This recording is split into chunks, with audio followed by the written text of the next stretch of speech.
স্বাগতম সকলকে আমাদের আজকের এই ক্লাসটিতে। আজকে আমরা সমাধান করব চট্টগ্রাম বোর্ড 2024-এর 8 নং প্রশ্নটি। এটি ত্রিকোণমিতির চ্যাপ্টারের একটি প্রশ্ন। আসুন আমরা সমাধান করি। ক নম্বর প্রশ্নে বলা আছে cot 90 ডিগ্রি মাইনাস থিটা সমান সমান √3 হলে সাইন থিটা এর মান নির্ণয় করো। তাহলে আমাদের কাছে যেটুকু অংশ দেওয়া আছে সেইটুকু অংশের ভিত্তিতে কিন্তু আমরা সাইন থিটার মানটা নির্ণয় করব। তাহলে দেওয়া আছে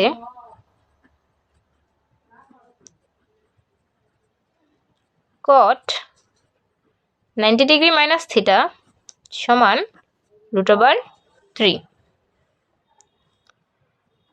তাহলে এই যে এখানে √3 আছে, এখন আমরা বের করার চেষ্টা করব যে যেহেতু এই পাশে cot আছে তাহলে এই পাশেও আমরা cot আনার চেষ্টা করব। তাহলে cot কত ডিগ্রির মান √3? আমরা জানি cot 30 ডিগ্রির মান হচ্ছে কত? √3। তাহলে এইখানে √3 এর জায়গায় আমি লিখতে পারি কত? cot 30 degree. √3 যে কথা, cot 30 ডিগ্রি কি একই কথা, কারণ এর মানও হচ্ছে √3। তাহলে উভয় পাশে cot থাকার কারণে আমরা কি করতে পারি? বাদ দিতে পারি। তাহলে আমরা পেলাম 90 ডিগ্রি মাইনাস থিটা সমান সমান হচ্ছে cot 30 ডিগ্রি। সরি, শুধু 30 ডিগ্রি, কারণ cot তো চলেই গেল। তাহলে এখন যদি আমরা শুধু থিটা বের করি, মাইনাস থিটা ওপাশে গেলে কি হবে? প্লাস হবে। আর এই 30 ডিগ্রি এই পাশে আসলে কি হবে? মাইনাস। 90 ডিগ্রি প্লাস 30 এই পাশে আসলে মাইনাস হলো, আর মাইনাস থিটা এই পাশে গেলে কি হলো? প্লাস হলো। তাহলে সুতরাং থিটা সমান সমান আমার কত হলো? থিটা সমান সমান হলো 60 ডিগ্রি। এবার আমার অঙ্কে বললো যে সাইন থিটা এর মান নির্ণয় করো। তাহলে আমরা যদি করি সাইন থিটা, তাহলে আমরা কিন্তু অলরেডি থিটার মান জানি। থিটার মান কত ডিগ্রি পেলাম আমরা? 60 ডিগ্রি। তাহলে সাইন 60 ডিগ্রি। তাহলে সাইন 60 ডিগ্রির মান কত হয়? √3/2। এই হচ্ছে অ্যান্সার। আশা করি সবাই বুঝতে পেরেছো। এবার আমরা খ নম্বর প্রশ্নের সমাধানে আসি। খ নম্বর প্রশ্নে বলা আছে দেখাও যে m² - n²/4 whole square equal to mn। আর উদ্দীপকে এই সম্পর্কে দুটি লাইন আছে।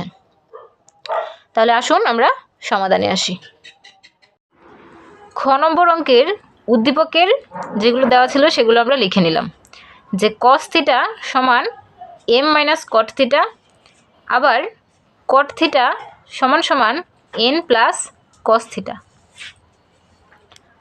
তো এখান থেকে আমরা যদি mটাকে আলাদা করে নিই, তাহলে মাইনাস cot থিটা এ পাশে আসলে কি হবে? প্লাস। মাইনাস cot থিটা এটা এই পাশে এসে প্লাস হয়ে গেল, আর এই পাশে অবশিষ্ট রইল কত? m।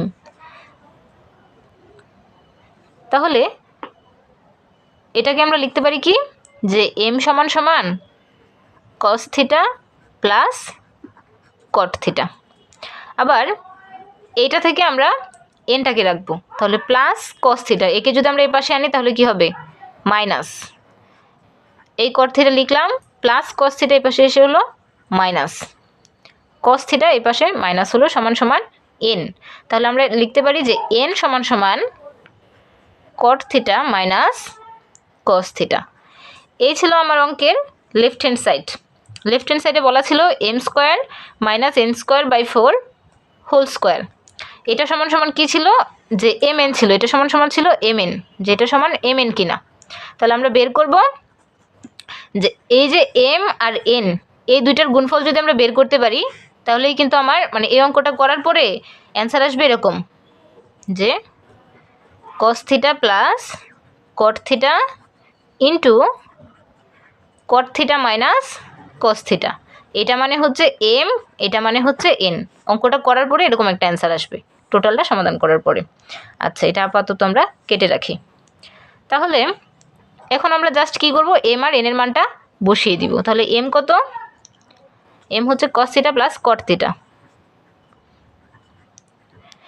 m² আছে, তাহলে এই মানটার উপরে আমরা কি দিব? স্কোয়ার দিব, মাইনাস মাইনাস। এবার n², n মানে কত?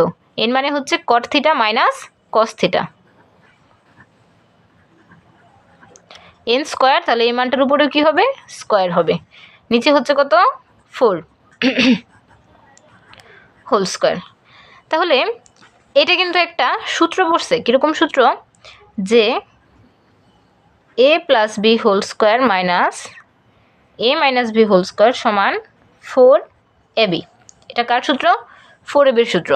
তাহলে এখানে যেহেতু আগে কট থিটা আছে, আমি যদি এটা প্লাস আছে সমস্যা নাই, আগে পড়ে এটাকে যদি আমরা a ধরি আর এটাকে যদি আমরা b ধরি, b প্লাস a আর a প্লাস b কিন্তু একই কথা যুগের সময়।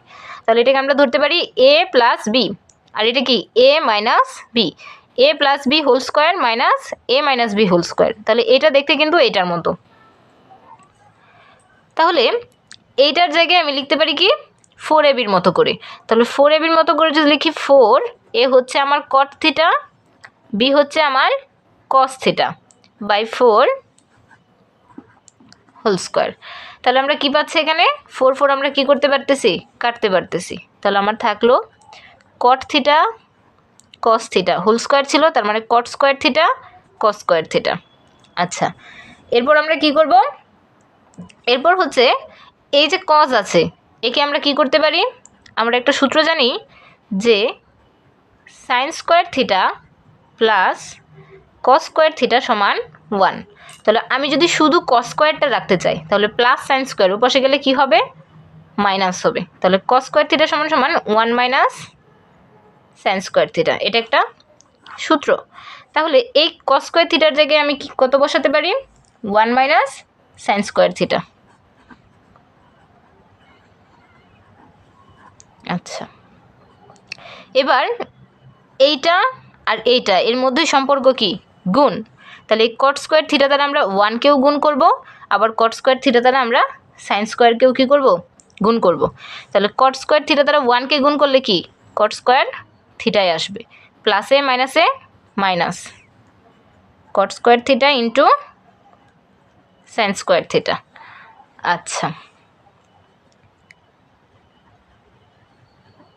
এখানে তো কট স্কোয়ার থিটাকে ভাঙা যায়। কট মানে কি? কট মানে হচ্ছে কস বাই সাইন।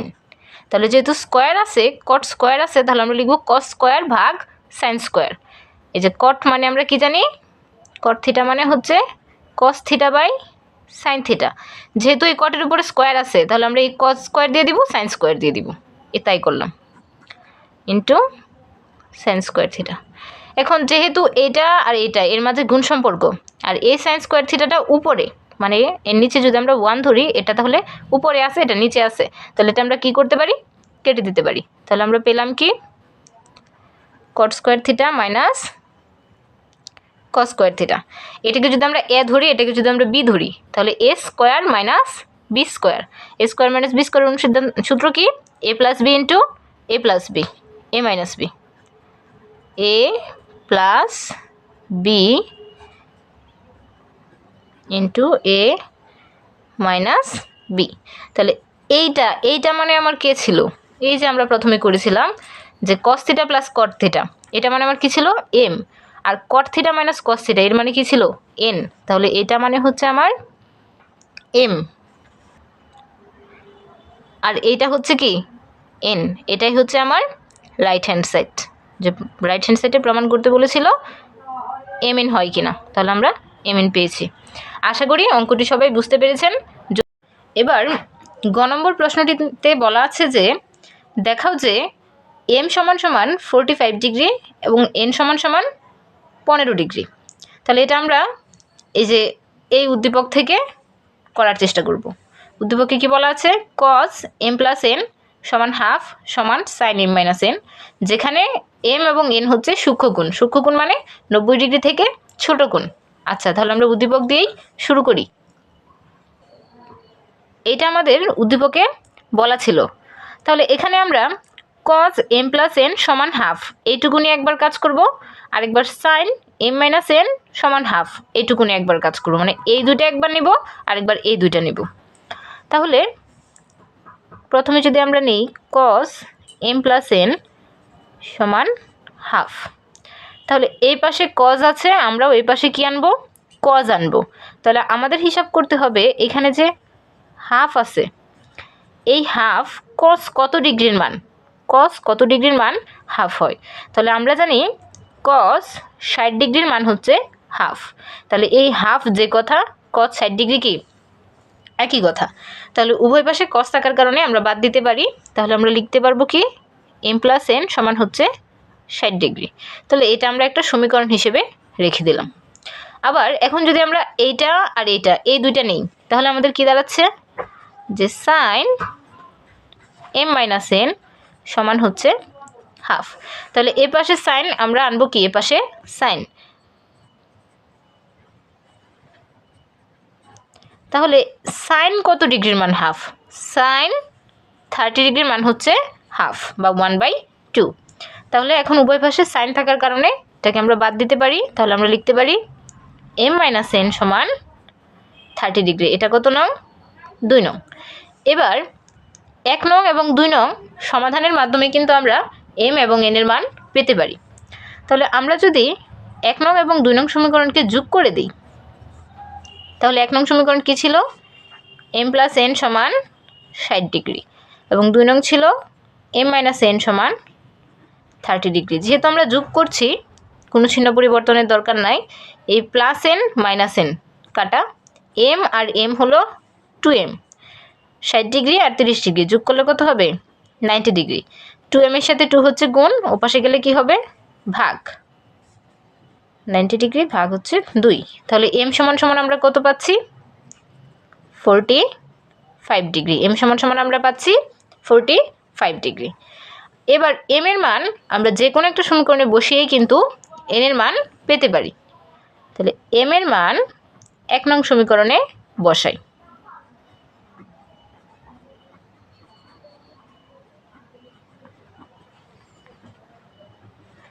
এক নং সমীকরণ কি m + n সমান 60 ডিগ্রি। তাহলে আমাদের m কত? m হচ্ছে 45 ডিগ্রি প্লাস n 60 ডিগ্রি। আমরা বের করব কার মান? n এর মান। তাহলে +45 ওপাশে গেলে কি হবে মাইনাস। তাহলে n সমান সমান আমরা পেলাম হচ্ছে 15 ডিগ্রি। তাহলে আমাদের এইটাই করতে বলেছিল যে m সমান সমান 45 ডিগ্রি আর n সমান সমান 15 ডিগ্রি দেখাও। আশা করি আপনারা সকলে অঙ্কটি বুঝতে পেরেছেন। যদি কারো কোথাও কোনো সমস্যা থাকে অবশ্যই কমেন্ট সেকশনে জানাবেন এবং আমাদের চ্যানেলটিকে সাবস্ক্রাইব করে পাশে থাকবেন। ধন্যবাদ সকলকে।